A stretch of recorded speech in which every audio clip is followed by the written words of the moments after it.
give you a behind-the-scenes view not only of my company, but of the world of media and sports and the fascinating characters you find around every corner. The lessons that arise from these stories are the same ones I have learned, or at least tried to, over a 50-year career. And since I'm an entrepreneur, this book will provide the unvarnished truth about what that really means. This isn't a book about inventing a revolutionary product that changes the world, or a story about scaling the mountaintops of commerce and emerging unscathed. Instead, it's about what happens in some fascinating businesses when things go spectacularly right, and just as often when they go painfully wrong. Anyone who wants to be an entrepreneur needs to understand that to succeed, you absolutely have to know how to handle failure, and this book will provide lots of examples of both. Never Ride a Roller Coaster Upside Down is not exclusively about business because life is, or should be, so much more. To that end, this book will provide a number of lessons that are critical to understanding how to navigate the roller coaster ride that will be your life. Some of these may be ones you've heard of before, while others may be surprising. Regardless, all should be relevant to anyone who wants to captain their own ship. This book also provides insights into the economics of media and sports to show you another intriguing look behind the scenes of these industries that have such a foothold in our lives. Through a host of interesting stories told in plain terms we can all understand, you will peel back the curtain on how media and sports really work. Some of those insights will probably surprise you, and some should amuse you as well. Writing this book has been one of the most cathartic, enjoyable experiences I've ever had. I hope you will have fun listening to it and come away with an understanding that will help you in all of your endeavors. Chapter 1. Do what you love. Over the past 50 years, I've had an immensely rewarding, albeit sometimes bizarre career in media, sports, entertainment, and even a slice of government. Most people know me because I invented radio's all-sports format with the launch of WFAN New York. Others have heard of me because of my controversial tenure as owner of the Seattle Mariners baseball team.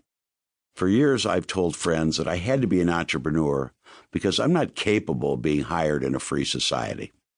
My entrepreneurial roots run deep. I come from a family that was part of the first wave of Jewish immigrants in the 1880s and 1890s, most escaping from the pogroms in Russia and Ukraine. My father's father came through Ellis Island and ultimately moved west to Indiana, where he worked for himself. Doing what? I'll give you a tip that will serve you well at cocktail parties.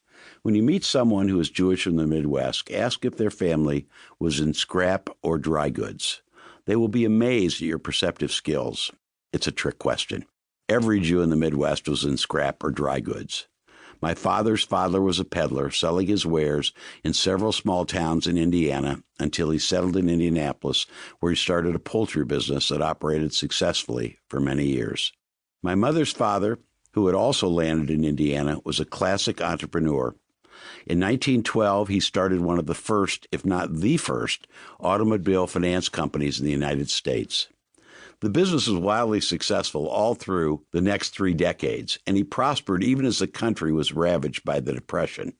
After my dad returned from active duty during World War II, both his father and his father-in-law wanted him to join their respective businesses. My mother lobbied hard, and my dad agreed to join her father's company, Indiana Finance. While it had enjoyed a terrific niche market before World War II, Indiana Finance gradually declined as banks realized that automobiles were valuable collateral. By 1960, when my grandfather died, the business was still profitable, but on a much smaller scale. My dad and my uncle, seeing little future in Indiana Finance, branched out into Howard Johnson's motels and a sizable apartment complex. For the past 11 years, I've had the pleasure of driving my younger daughter, Sammy, to school every morning. We talk about everything, and my lessons bubble up naturally from the stories of my life. One time we were discussing how to have a successful career, and I surprised her by telling her she had to be prepared to fail. I know when you're starting out, you think success is going to be a straight line to the top, but setbacks are inevitable. Life is really a roller coaster ride of ups, downs, dips, and wild turns. The key to staying on the roller coaster is to enjoy the ride, and for that, you need to find something you love doing. Sammy gave me a skeptical look. She had heard that her great